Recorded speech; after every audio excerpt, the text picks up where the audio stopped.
Hello. So thank you everyone for taking the time out of their afternoon and joining us today for our first expert series webinar, The Secrets for Selling on Amazon.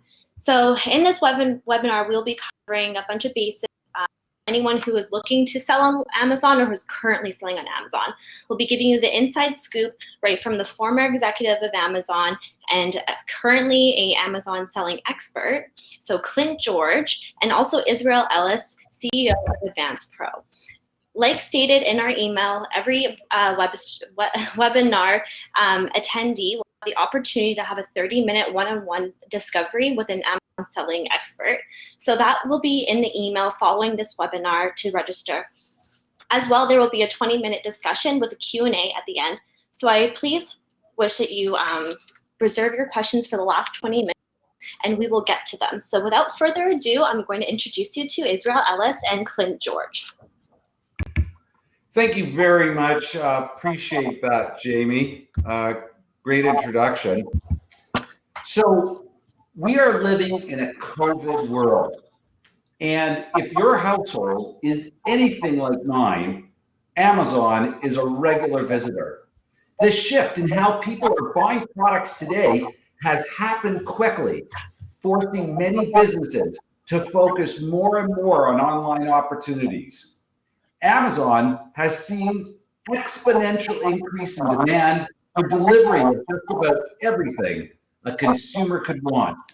Vendors know this, and it's survival of the fittest when it comes to Amazon account management. Clint, I want to thank you very much today for joining us. Clint is I'm just hearing a little feedback there. Jamie, you might have to mute that. Thanks. I'm really happy. Thanks very much, Clint, for joining us today. And Clint is a former executive of Amazon. He's one of the foremost experts in the Amazon selling world. Clint, if you're not selling on Amazon today, if you're not online, you're not in the game. Correct. Yeah. Thanks, Israel, for the great introduction. And it's great to be here. And you are entirely correct. If you're not on Amazon, or if you think you're on Amazon and you are not in the game, if you're not on Amazon currently. Well, absolutely. And especially like I said today, we're in this, this incredible shift has happened so quickly where just business has had to shift in the way it's doing business. And one of the obvious ones, and what everyone's here today, is to learn about the secrets of Amazon. And so thank you again for coming. Let me start off with some basics here, Clint. I have products to sell on Amazon, and Amazon is an obvious choice marketplace for me to do that. What preparations do I need to make before selling my products on Amazon? Yeah, I mean, there's definitely a lot of different questions you need to ask yourself first before you even really attempt to sell on Amazon. So it's really this preparation and really creating almost like a pre-business plan of sorts. So one of the questions is, how will I protect my brand on Amazon? And does my brand already have a trademark? So those are definitely some keys. Some other questions to ask are, who are my competitors? Are they already on Amazon? And what's that going to look like once I jump into Amazon? Do I already have sellers of my products on Amazon? What's my channel strategy going into this? And how am I going to protect my brand? How will I distribute my products? So what are the logistics involved? And then also, how will I build relevance? And really what that means is driving traffic to your items, to your detail pages, and what's the launch look like once I'm jumping onto Amazon? There's a lot there. Yeah. So, okay, Clint, I am ready to launch my products on Amazon, and I already have products, or I might be just starting a launch, or I might already have products listed. What are the top best practices for a successful listing on Amazon? Yeah, I mean, this is kind of a loaded question in itself. We could take a whole hour on this or longer, but the basics are building a really strong base for your listings. So that means building strong content. That's key product features, full images. So that means having not just 1 or 2 images, but having at least 5, but really strive for 7 to 9 images. Having what's called enhanced content or A+ content. So that's extra content that's going to drive your SEO. It's going to drive traffic to your pages. You also want to utilize Amazon's marketing programs. So not all of them work extremely well, but you want to look at advertising, timely promotions, subscribe and save if your items are consumable, and Amazon Business. So those are some of the basic ones. There's definitely others. You also want to build a brand store. And we'll go into a little more detail on this later, but a brand store is really a gated link to your products on Amazon. You also want to look at your social media. And even if your social media is not strong, and say you have 50 followers on a given social media platform, you still want to maximize that and drive those key people that are following your brand to Amazon. You also want to look at reviews. How do you add reviews? How do you maximize the reviews you already have? And then finally, you want to look at, you have to have an advertising budget. So you really want to have what's called an always-on approach to Amazon advertising, and we will talk a little bit more about that in the future. Wow, what a checklist. A lot of things going on. It's not that simple.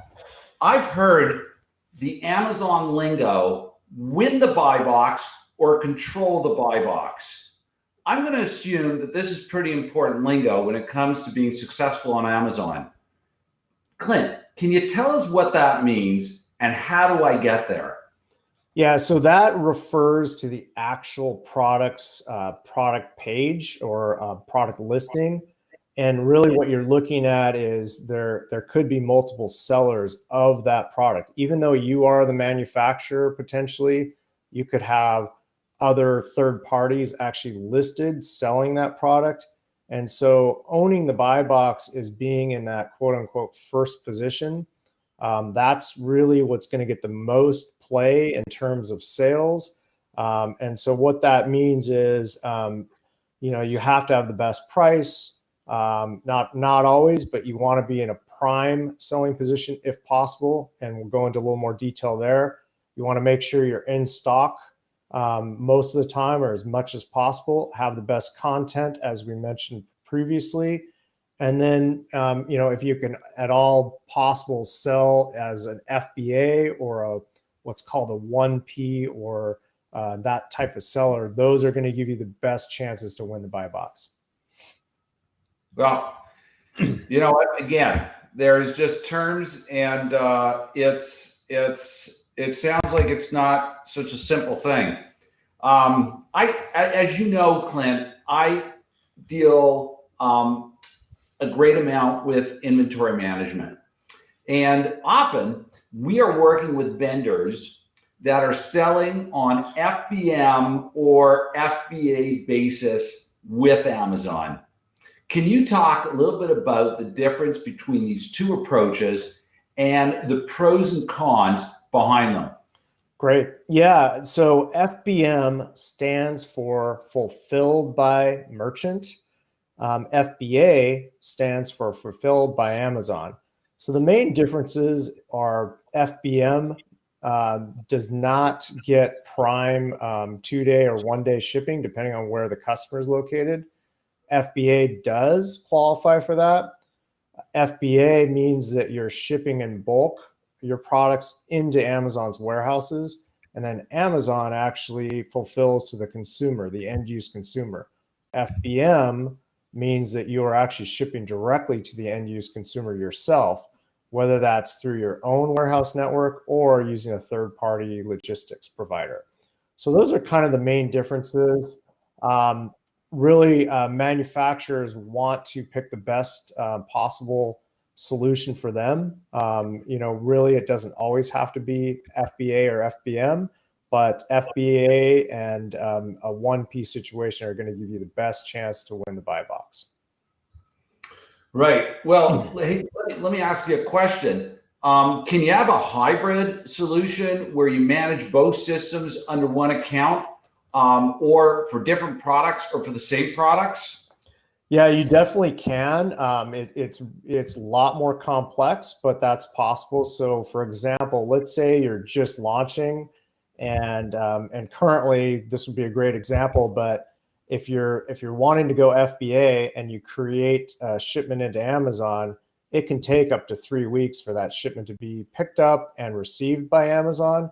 So you could, in the interim, create FBM listings, and for that 3 weeks and right away be launched on Amazon. So you're not missing that 3 to 4 weeks of selling time. So that's an example of doing both.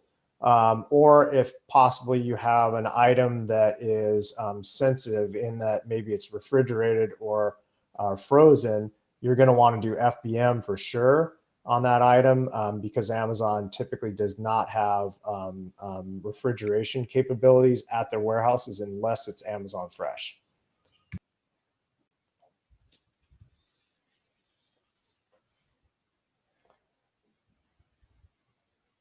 So did we lose Israel?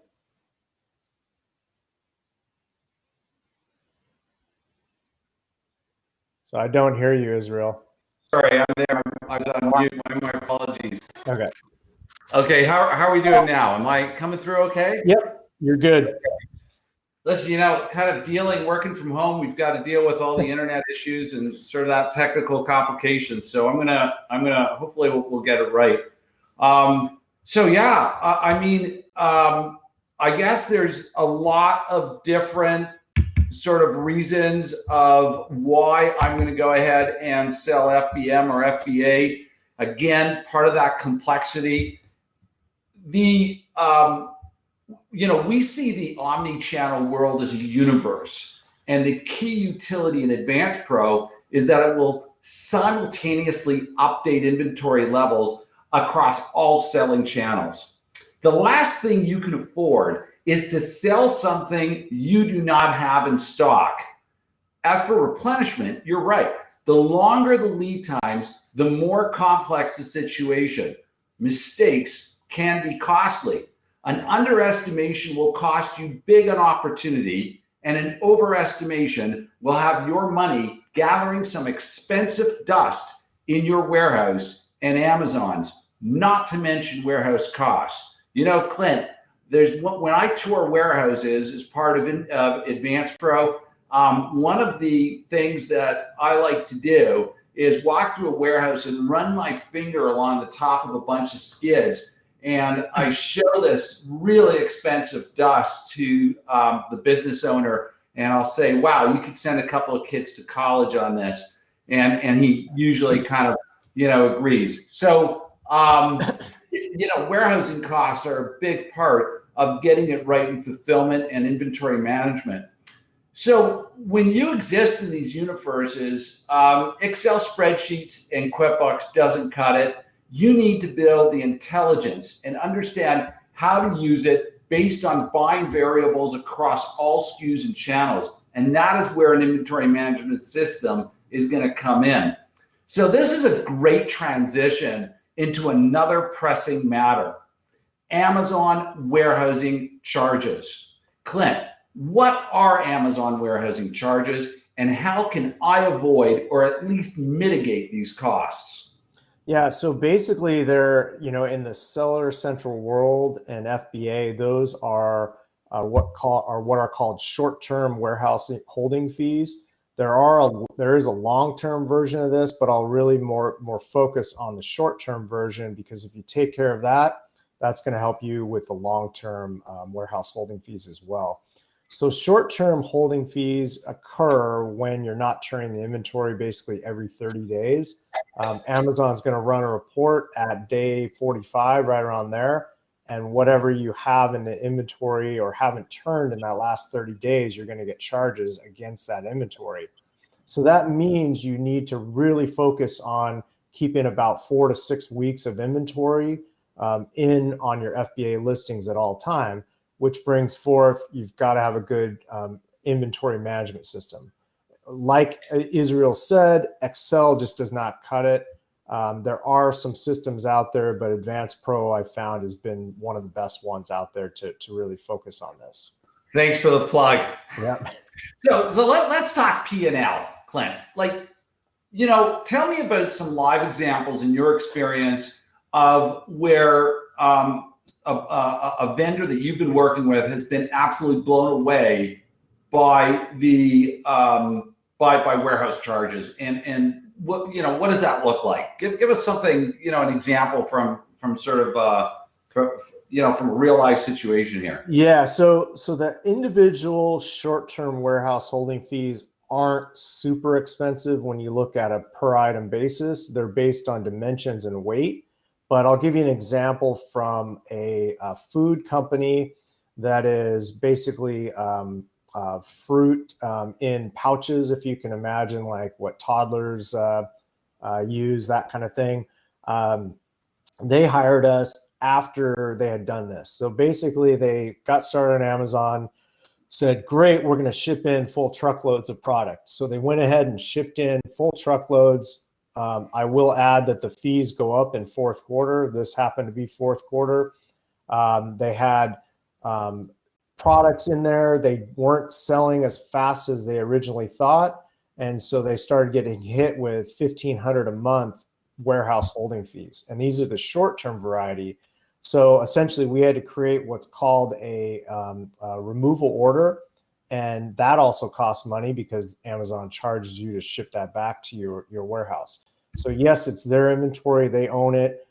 They got the inventory back, but it costs them a lot of money over a couple months period. So it's a hard lesson to learn. You just need to avoid those lessons or avoid. It's not in your original planning that when you're looking to launch an Amazon account, you're not thinking of all these extra costs, whether it's the launching costs, the advertising costs, and now these, there's a lot of hidden costs when you're talking about launching on Amazon. I don't think that some people who have never sold on Amazon get it. Some people who do sell on Amazon currently truly understand how these costs can pile up. Often, I'm getting into conversations with vendors who are trying to understand and try to reconcile exactly what their exposure is on Amazon. Let's swing this back to, instead of looking at costs, let's swing it back to increasing our sales of products on Amazon. When I purchase something, I'm always looking at reviews, especially if it's a brand that I'm not familiar with. I think it's easy to say that reviews are an essential part of doing business on Amazon. If I'm a vendor, how do I get more product reviews on Amazon? Yeah, definitely. I'm glad you asked that question. That goes back to the planning and building a good base. So for reviews specifically, there's several ways to get reviews on Amazon. And you really want to employ several of these options. If you're just doing one or two, you're not going to really see the results. So one of the first ways is when you launch a product and you have 0 to 5 reviews, you can participate in a program called the Early Reviewer Program. It's only good when you have 0 to 5 reviews typically on an item. The cost is pretty low. It's $60, but Amazon will go out and actually solicit reviews for your products. So they're going to actually hit up the consumers. It's a nice way to be hands off, so to speak, and gain some initial reviews. Another way is called Vine reviews. So this is where Amazon actually has their own pool of reviewers. So I think all of us have looked at reviews on Amazon to one degree or another, and you notice whether they say verified or they might say Vine Voice. The Vine Voice is part of this program, and these are typically picked by their peers to be the top reviewers on Amazon, and then Amazon goes and adds them to their pool. So basically, as a manufacturer, you can ship in samples of your products to these reviewers. They get to choose which products they want to review, but you could put forth up to 30 products of one given product. So if you had a particular flavor of product, you can do 30 of that flavor, 30 of another flavor, whatever. I did not know that. That's great. And so this is all sanctioned. What does that type of program cost you? Yeah. So if you're on Seller Central currently, it's free. And I'll repeat that, it's free. Now your cost is the sample you're providing. So there is a little bit of a cost, but Amazon will ship that for you without cost to the person doing the review. So Craig, can I ask you, I gotta ask you something quick. Can I become a reviewer, and can you send me a couple of Macs to review? Yeah, I wish. Believe me, early on I tried to become a reviewer myself. So it's it's totally picked by Amazon. I wish all of us could be reviewers. I wish we could get free TVs, but it doesn't work that way. The peers are the ones that kind of decide on who are the best reviewers, and then Amazon goes out and finds those people. So if we could find a way to join it, I'd be on it already.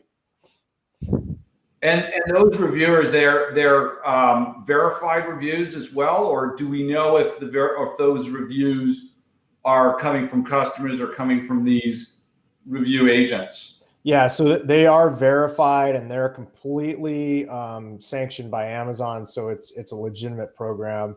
It's one of the top programs. Years ago, they used to not limit each product to 30 or less products that you could send in. So I had a few vendors actually sending in 200-300 products to get reviews on. And that was a great way to really jumpstart your reviews. So if you see some products that have been on Amazon for years and they've got 1,000 reviews, chances are they probably started with this program. So I'll move on to some of the other options. Social media is another way to create reviews, whether you're soliciting through your social media accounts or you're creating contests or other creative ways to kind of generate reviews. Another way is through Seller Central. You can actually use these third-party companies like Feedback5 and Feedback Genius. They're great ways to create templatized contacts to your customers that have already purchased. So you can actually ask for reviews during that template or that conversation. Great way to do that. There are, through those programs, you can actually even, there's a couple buttons that you can just ask for a review through those programs that makes it all automated. So it's a great way to do that. And then lastly, there are third-party companies that do solicit that, hey, we can get you 4- and 5-star reviews. I would highly recommend avoiding these type of situations. Yes, they look great. They look like, oh, I pay $3,000 and I can get 50 to 75 reviews on my product. But if you get caught, because these are not sanctioned by Amazon, Amazon really protects their reviews. They can shut down your account just like that, and chances are you might not get your account back. So I would actually recommend against doing that if at all possible. We have actually had a few of our clients be shut down, even though they did this, even though we recommended against it. Right.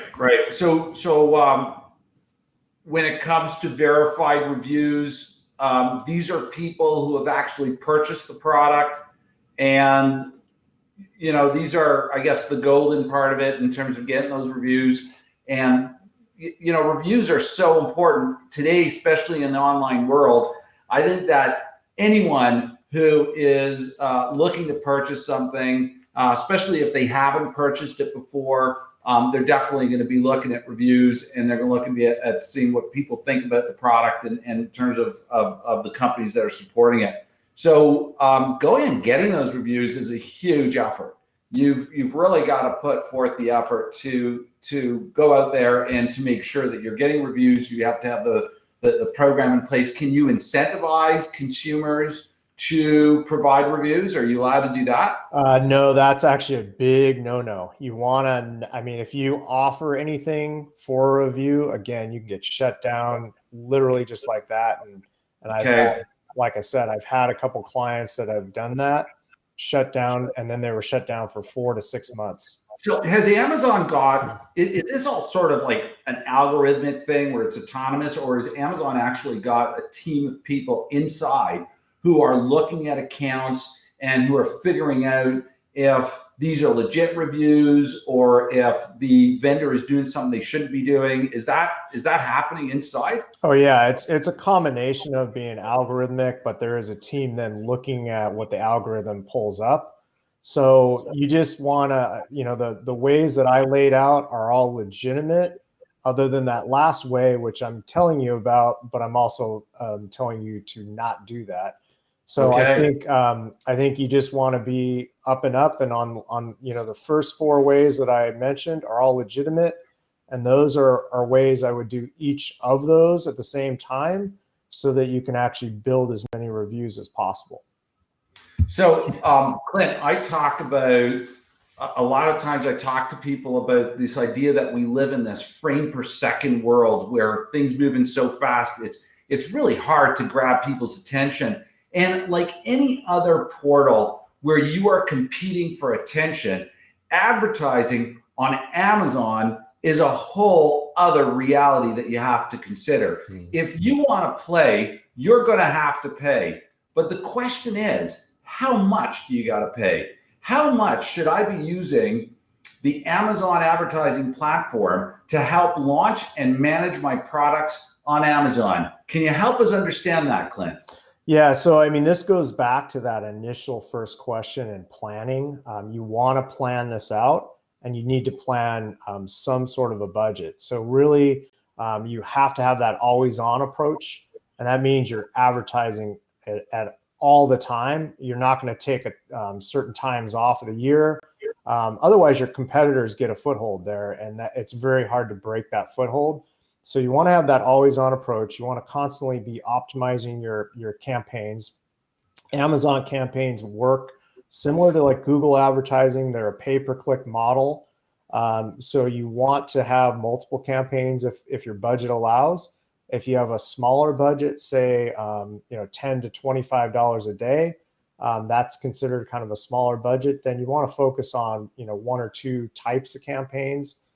There are 3 types of campaigns: sponsored products ads, sponsored brands ads, and what are called product display ads.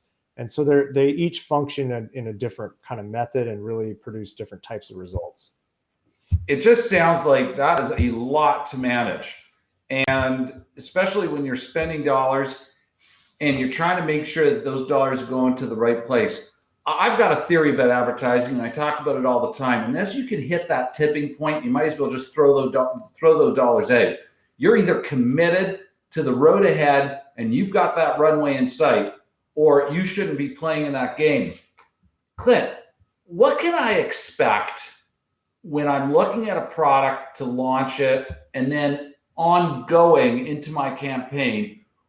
What should I be budgeting in terms of, I know dollar value is going to be difficult for you to go ahead and pin, and I know that there's different types of category of products, and you and I talked about that some products are going to require more sort of advertising capital than other products. But if you were to give me a percentage that I could think about when it comes to my advertising budget, what would you peg that at? And where can I hope to see that go as I pass that nexus?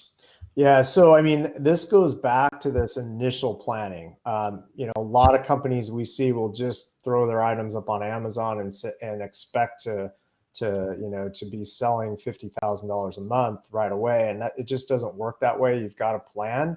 So I tell clients and prospective clients to plan on 8 to 10% of their actual goal on Amazon for selling, not their initial sales, because the initial sales are going to, if you're just starting out, you're starting at 0. So if you're planning 8 to 10%, you're not spending anything and you're not going to realize any benefits. So if your initial goal is to sell $1,000 a month, you want to plan on 8 to 10% of that. And that should be your full promotional budget, not just advertising. So that's goes into potential coupons and other mechanism, Amazon Business, Subscribe and Save, and all those that we mentioned earlier. So once you start seeing bigger and bigger sales, then yes, you want to expand out that advertising budget. And maybe the first couple of months are only advertising, and that's all you're doing.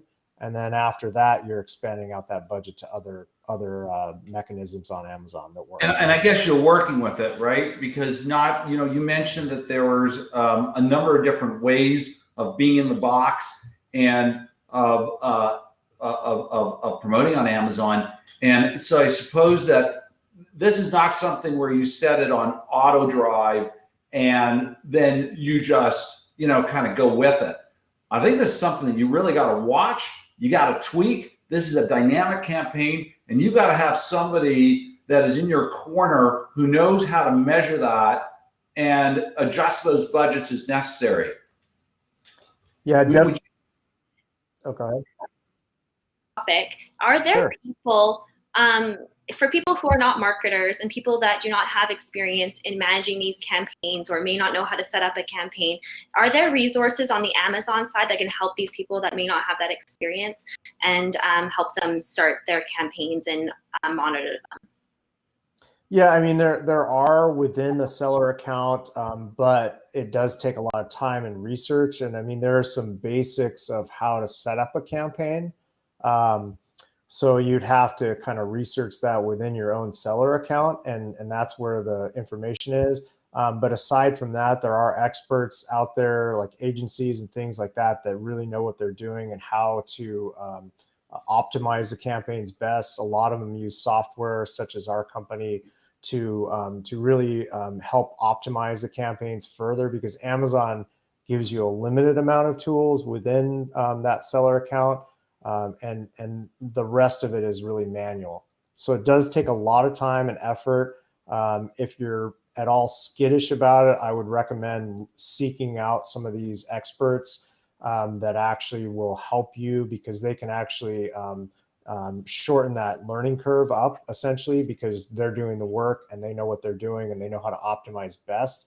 A lot of times people will try to do it themselves, and it'll take them 6 months of wasted budget, and they get nowhere, and their metrics are super high, like their advertising cost to spend is very, very high percentage. So that's where we see a lot of people come to us where they've made a go of it themselves, and then they haven't been able to make any inroads. So it just lends the argument for not nickel and diming your opportunities on Amazon. Hey, Clint, some of this came up in my mind. I got to ask you something. You've been in there from the beginning with Amazon. What is the strangest product that you've come across that was selling on Amazon? Probably the strangest ones are coffins. I've seen that on Amazon. They're all legit, but I actually haven't checked to see if they're still there, but they were years ago, which is crazy. Right. I hear that business has died down a little bit. Didn't boom. Okay, we've covered some pretty essential actions that you are going to want a great account manager in your corner in order to increase your Amazon presence, manage costs, and sell more product. We have established that reviews and advertising are absolutely critical. Clint, can you tell us about any other ways that we might be able to drive impressions, generate buzz, and ultimately more sales on Amazon? Ways that the average guy or girl, is not going to think about or know about today. Yeah, actually, there's some really cool things that just came down from Amazon. In fact, last week, Amazon launched, it did launch its soft launch earlier in September, but it's called Amazon Live. And so think of it like a QVC. It's live streaming. You download the Amazon Live app, and basically through the app, you can start live streaming and talking about your products, and it is free. So is this like sort of what's called the home shopping club? Yeah, kind of like that, or QVC. It's basically anything goes as far as the format, but essentially you want to get on there and talk about, you're the expert on your products. So talk about your products. If you happen to know a celebrity endorser, I know most of us don't, but that would be great. Get them on there, get somebody to demonstrate the products. For example, if it's a food product, make the product, show different usages for the product. It's free, and you can live stream as much as you can. Best would be to live stream maybe when you're running a deal of some sort, so some sort of promotion, and then you talk about that constantly. You talk about people following. There's other ways, so a few other things you can do. There's something called Amazon Posts within advertising. So after you've got advertising, you can create these posts, and Amazon will actually go out there and post these off of Amazon. So the Amazon advertising works within Amazon. So if a customer's on .com and they're searching, that's where Amazon advertising lives. But these posts actually go outside of Amazon, and they'll draw customers back in. So if they're on Google, or if they're on Instagram or someplace else, the ad will pop up. And it's basically an outside of Amazon drawing them back in. So those are two ways that are fairly new. Not the average person's going to know about them. And that's something, definitely I would encourage you to look at and do with your products. Glenn, thanks very much. I appreciate that. And I'm really sensitive to time. So I want to get to a couple of other things that are really important. And one of the questions that have come in and that I think is really important to ask you today is, what are the common misunderstandings that brands have about selling on Amazon in your experience? Well, I think, there's lots of misconceptions. I mean, a lot of people come to us thinking selling on Amazon is super easy. As we've kind of laid out, without a plan, you're going to fall short, and you're not going to really realize your expectations. A lot of people expect big things and they think it's easy. Another misconception is just dealing with Amazon in the same way that you would deal with a brick and mortar retailer. It is not the same. You're not going to be able to call them on the phone. You're not going to be able to show up at their offices wherever that may be. And right now the offices are spread out all over North America and major cities. So it's difficult. You can't just show up and expect an appointment. So those are a couple things, and just listing your products and expecting them to sell a lot. That doesn't work. You've got to have a plan. You've got to launch them the right way. You've got to kind of know what you're doing, and you've got to spend a lot of time on Amazon. It's not just something that you can do part-time. It's become, the whole shopping experience has become somewhat commoditized in this sort of autonomous, we strive for that type of autonomy. Hey, Jamie, I mean, you shop on Amazon. What do you think? I mean, is the customer service lacking, or do you really need to walk into a store and get that kind of service? A little bit at the end part. I was just asking you about what is your experience in terms of your Amazon shopping experience versus walking into a store where you get that sort of one-on-one service? Oh, well, I personally order about 90% of my things from Amazon. I do love the customer service. I do love the fact that things just show up at my house. The fact that, I have the subscription service. So anything I need for my household goods just comes to me whenever I run out, and it actually times it, whatever their logarithm is, it times it out perfectly. I do, when I run out of paper towel, I have something coming, a few days later. And personally, just the ease and how we live in the world today, especially with COVID, like Amazon is just booming. Right. People just really want to have that self-service where they can just go on their phone or their computer and order something. So if you're planning to sell on Amazon or currently selling on Amazon, these are the things I feel like people really need to know to skyrocket their business, especially, if there's gonna be a second wave coming and stores will be locked down again. I feel like this is a necessary topic to be discussing. Sure. We've got everybody working from their homes, and just like everybody else. And I guess that, these are all new realities that we have to deal with. Clint, just a final question before we get some of the questions that have been coming in during this webinar. It's been fantastic. And Jamie, by the way, thank you very much for putting it together. virtual clap your way. Jamie is with our marketing team at Advance Pro, and Clint, always appreciate you coming on. I'm already on Amazon. I've got customers. We've got lots of clients in Advance Pro that are selling on Amazon, that we are connecting them with their inventory, which is very important in that universe to be able to manage their FBM and their FBA accounts.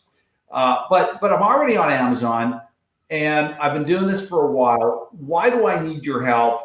Why do I need outside help? What is the benefit of me doing that coaching session with you that I'm going to get after attending this webinar? Sell yourself a little bit here. What's the importance of an Amazon account specialist? Yeah, well, I mean, that's a loaded question in itself, but most of the people I talk to think they're on Amazon already. So they think, okay, my products are listed on Amazon, but they're not controlling that listing. So they may not be having their own Seller Central account. They may be using third parties only. So they say, oh, we're already on Amazon. Well, really, that goes back to, they're not on brand registry, which we didn't really talk about a lot, but brand registry is important to controlling your products a little bit. You can't use that to kick people off of Amazon, but it's a control mechanism. And so we have a few minutes here, Clint. Maybe we should expand on that a little bit. Yeah. So brand registry is actually through a separate URL than your seller account. And it's something that you have to have your products trademarked before your brand trademark before you go forth. So if you don't have a trademark, you can't actually complete the brand registry. But by completing the brand registry, you get some added benefits. So if you're doing FBA, you're allowed to do that Vine review program. You're allowed to create a brand store, and you're allowed to create enhanced content, which is called A+ content. So if you're not brand registered, you can't do all three of those things. And those are three things that are very key to building your listings. So without that, I mean, we have a few clients without brand registry, and it really stifles their growth, to be honest with you. So that's one key. So having someone like us, and you wouldn't know that, and you wouldn't know how to do this, we can shorten that learning curve. We can do all this for you and get it done in a matter of days rather than weeks, months, or even in some cases, it'll take over a year. So I got to ask the question, Clint, because obviously as a vendor on Amazon, or rather dealing with a number of vendors on Amazon, I get asked this question all the time. People do recognize the importance of having an Amazon account management.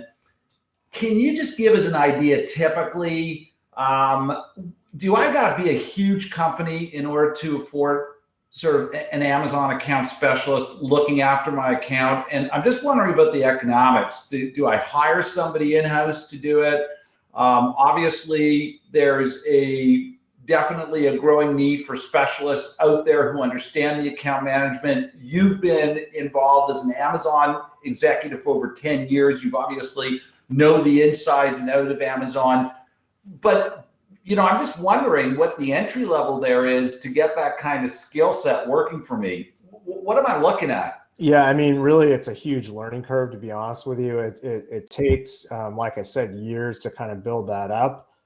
Having that experience, I mean, I am going to toot my own horn a little bit here, where having that experience working for Amazon, I understand how they think and why they do things. And if you've already been selling on Amazon yourself, you understand what I'm about to say, where Amazon constantly changes. So if you look at what happened with COVID, all of a sudden they had items that were deemed essential, and those products got preferential treatment. Well, none of us would see that coming, but we knew how to react quite a bit. So we had a few clients that had what are called non-essential products, and we quickly were able to switch them within 3 or 4 days to FBM, and they were able to continue their businesses, versus if they just stayed FBA, their business would have tanked. So and you and I talked about why you left Amazon, and when we were speaking about that, you had told me that you felt that you could better serve the community out there by guiding them through Amazon. I certainly get that. You're probably one of the best, knowledgeable people in the world of Amazon selling. So as a small company, coming to your team, working with an Amazon account specialist, what's the P&L here? What am I looking at in terms of costs? Is it thousands of dollars a month? How do you work those? How do you work those services out? Yeah, how do I come to you and get you to manage me? Yeah, I mean, we charge a flat fee, but once the sales kind of hit in, it's kind of like any other brokerage. There is commission involved, but there are lower cost options as well. So we are working on where we have an offshore option that is super low, and that's really beneficial to maybe clients that are just starting out on Amazon. Either they've been on Amazon a few months, or they have zero sales on Amazon and they want to start out. So that's definitely an option, and that's only a couple $100 a month plus commission. So it's really a low cost entry. So I think that's a good way to get started if you're just starting out, and I think that would be something we can definitely talk through. So you've trained a team of people that you overlook and that are pretty busy with companies who need this kind of management or jumping on it. So I'm sure that people are going to be eager to speak to you. Please, everybody that's attending the webinar, we are about to go into sort of a Q&A period. So if you have questions, please ask those questions. And also, one of the things that we've arranged for all of you today is a 30-minute coaching session, hopefully with Clint. We'll see what his time is like, but we'll definitely be getting you that 30-minute coaching session. Following this webinar, you're going to receive an email. Please respond to the email with some specifics about your availability, and we're going to get you into a 30-minute one-on-one coaching session. Obviously, I did not know the extent to how complex Amazon selling can be. I know it's a huge market. Hey, Amazon might not work for everybody, but if it's working for you, if you think it's going to work for you, I know that companies really have redefined themselves using Amazon. Looking at going FBA versus FBM is a huge decision you have to make in terms of what the bottom line is going to be. I was talking with a company earlier this week that is actually setting up satellite fulfillment centers and a technology for satellite fulfillment centers all across North America so that they can compete with Amazon level types of service. So when it comes to inventory management, which we know a great deal about here at Advance Pro, you really want to make sure that you have that business intelligence in place in order to understand your replenishment cycles. If you're in an FBA situation, you want to make sure that you plan accordingly. If you're in an FBM situation, you're going to want to also make sure that you've got simultaneous inventory feeding into your system about what's available. All of these things are really important. We live in a business in a world of multiples. We live in a world where businesses need to collaborate or come together, be able to speak to each other in terms of all the technologies that we're using that we find can be disparate, and we have to be able to have that centralized knowledge and that intelligence coming in all the time. That's where a good ERP system comes in. Clint, before we go today, there's a couple of really good questions that are coming in. One of the questions that just come in, and I think it's an excellent question, is what activities are prohibited on Amazon? What are the do not do's when it comes to selling on Amazon? Yeah, no, that's a great question. We get that quite a bit. I mentioned a few with respect to reviews. So you definitely don't want to solicit reviews by offering any discounts or anything like that to get reviews. You don't want to this seems simple and seems like why is this prohibited, but you don't want to reach out to all your friends and family and actually ask for reviews, because typically this sounds a little big brother, but Amazon can track your URL through, or actually track your ISP through through where you're logging in to your seller account. So if you're actually obviously we're all working at home, but let's say you were I've had a client go to a coffee shop before COVID, and they logged into their seller account, and then they also reached out to all their friends and family. They got banned, and it wasn't because they did something wrong. It was because where they logged in from was tracked by Amazon, and that's the only thing we can figure out is other people were accessing that, and they were banned. So it sounds a little weird and big brotherish, but that's something that you want to watch out for. You also want to just follow the rules, meaning you don't want to be abusing other sellers. So you don't want to go on to their product pages and say, don't buy this, this is crap, buy my products, that kind of thing. I know it sounds pretty basic, but you don't want to use inappropriate communications to potential consumers. So through your seller account, you have access to email the consumers directly that have purchased your products. You don't have their actual email addresses, but you have the ability to actually email them. So another thing is just products. So big buzz about CBD products and how are those treated. That's really, if it's an ingestible CBD, it's still not really allowed on Amazon. Topicals and hemp products, it's kind of a gray area right now. So a lot of those are available to sell, but anything ingestible, you could list it and then it gets banned within, a couple. You got to follow the rules. Yep. This is a company that Amazon is not a distributor. They are not a product company. They are a technology company. They have figured all this out. And I know that dealing with other I frankly think that Amazon has gotten like really too big, but if you're going to deal with Amazon, and they just don't have, as we were saying earlier on, they don't have that customer service situation where you just phone up and say something, my product's been delisted or my company's, not showing up here. And it's really frustrating trying to be able to work that through. So having someone who knows how to manage your account and being proactive is going to save you a lot of heartache being reactive. Hey, Jamie, I know that we've got some great questions that have come in. Can you pick a few questions and let's see what if we can spend the last few minutes sort of just talking about some of those questions. I'm sure the listeners, our audience would appreciate it. So we have a question from Mike, and he's wondering he says he has refurbished automation parts like PC. They're very expensive. Does Amazon accept those? Yeah, so specifically, I wouldn't know exactly that category. So it really goes down to each category has their own rules. So that would be something we would have to research on your behalf and really just look at this specifically.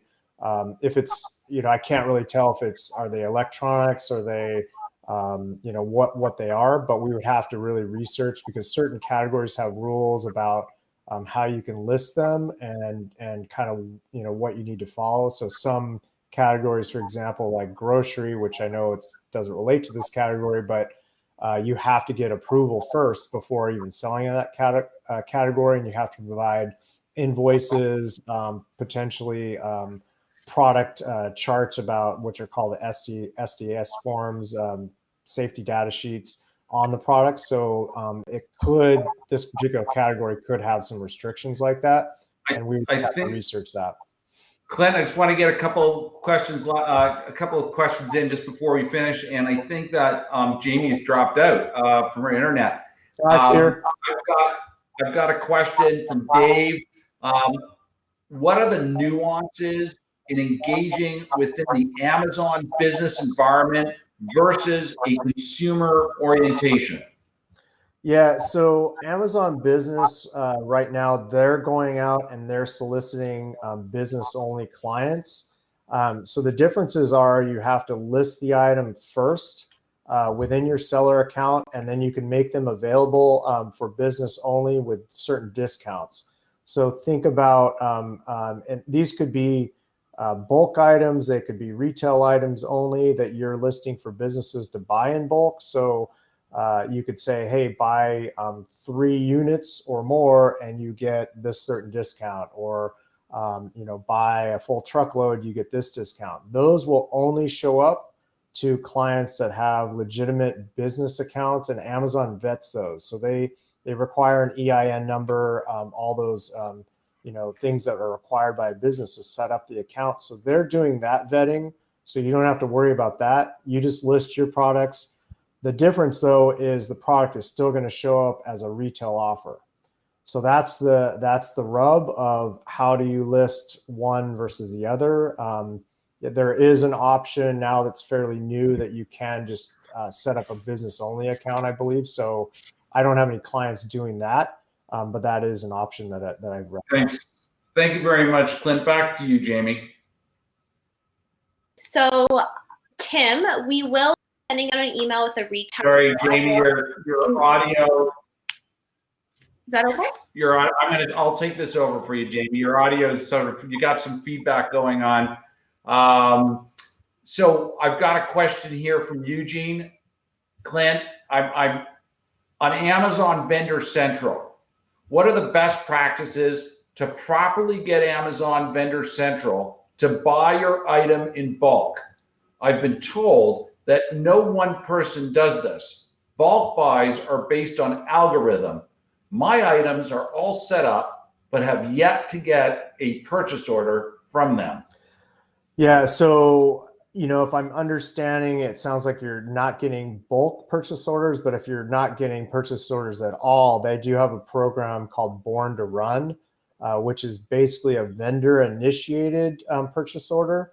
So you have to put an offer out, and Amazon can reject that, but that's a possibility. It may not be offered in your specific category, but certain categories have this option called Born to Run, and it's under Vendor Central. If you look under the PO section, there's a section it's called Vendor Initiated POs, and that's really their Born to Run program. Specifically on the bulk question, that is algorithmic generated, and so really they're picking the best selling items from your catalog, and you may not get an offer, unfortunately. And I've had vendors that have received offers 1 month, and then it takes 6 more months and they don't get any offers for 6 months. So it's really dependent on the product itself and how much you're selling. So really goes back to those principles in the plan. If you're not getting anything, you need to generate yourself by following the plan and actually doing all those options to really generate more sales and get that offer. Sounds like Eugene could probably use a good one-on-one coaching session with you, Clint. So Eugene, please sign up for that. I've got a question from Howard, and the question is, Clint, how receptive is Amazon to help sellers get reinstated if they do get banned? Yeah, that's you're not going to be talking to anybody. So them being receptive, and that goes to brings up another kind of issue. Amazon is not your friend. Amazon to the manufacturer, they are customer focused. They're not the friend of the manufacturer. They're not a partner. They're not a true partner. And I think one of the questions is, why did I leave Amazon? That's one of the reasons why I left Amazon. They're not a true partner to the vendor community. I wanted to really reach out and help vendors, and I really enjoyed that part when I was at Amazon. So I found a way to really bridge that gap. But going back to that question, that you're going to have to do everything through their contact us. You literally cannot talk to anybody when you're trying to get your reinstated. So that really goes to having an expert on your side to help you kind of manage that, trying to get yourself reinstated, because there's specific things they're going to ask you for, and it's related to your products. It's related to what happened. It's related to creating a plan to get reinstated. And they don't tell you what went wrong a lot of times. They don't actually tell you why you were banned. They give you a list of this might have happened, and you have to figure out what actually happened. Clint, we're just coming up to the last 30 seconds here. I think that it's safe to say on behalf of everybody, there's a whole bunch of questions, everybody, that I just couldn't get to. This webinar was extremely well attended. I don't have the exact numbers in front of me, but I know that we're into the few hundreds, and fantastic. Thank you very much. I'm Israel Ellis, CEO of Advanced Pro Technologies. Clint George, fantastic guy, great friend to know, and definitely somebody who's an expert in the Amazon selling webinar world. Jamie, thank you again for helping out and for arranging this from Advanced Pro side. Everybody, you're going to get that email. You're going to have an opportunity to have a one-on-one coaching session. If we couldn't get to your questions here today, we certainly will get to them in a coaching session with you. You're going to hear from people on the Advanced Pro staff who are going to encourage you to send in that request, and we're going to organize it for you over the next coming weeks. Please be patient with us while we get you. Each and every person who has signed up for this webinar is entitled to a 30-minute one-on-one coaching with an Amazon specialist. It's been a fantastic and exciting webinar. It is the first webinar of our expert webinar series sponsored by Advanced Pro. I hope that we'll see all of you at our next webinar coming up this month, which is going to be a follow-up to Amazon, and it's going to focus on online sales, specifically B2B online sales. So I'm really looking forward to that. That's going to be very exciting. Thank you, everybody. Stay safe, stay healthy, and let's be positive out there. Thank you for attending. Thank you.